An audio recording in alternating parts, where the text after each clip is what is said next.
ফাঁসির মঞ্চে দাঁড়িয়ে একজন 18 বছরের ছেলে হেসে উঠল। ব্রিটিশ অফিসাররা পর্যন্ত অবাক হয়ে গেল।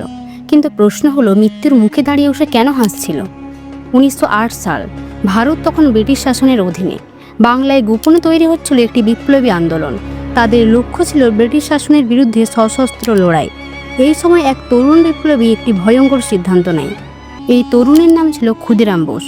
তিনি সিদ্ধান্ত নেন একজন ব্রিটিশ বিচারককে হত্যা করবেন, কারণ সেই বিচারক অনেক ভারতীয় বিপ্লবীকে কঠোর শাস্তি দিতেন। 1908 সালের এক রাতে ক্ষুদিরাম একটি গাড়িতে বোমা নিক্ষেপ করেন, কিন্তু দুর্ভাগ্যবশত গাড়িটিতে বিচারক ছিলেন না। এরপর শুরু হয় ব্রিটিশ পুলিশের বিশাল অভিযান। কিছুদিনের মধ্যে 18 বছরের এই তরুণ ধরা পড়ে। বিচারের পর তাকে মৃত্যুদণ্ড দেওয়া হয়।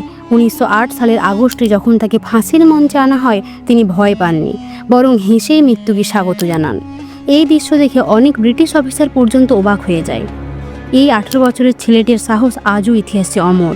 এমন অজানা ইতিহাসের গল্প জানতে এখনই সাবস্ক্রাইব করুন।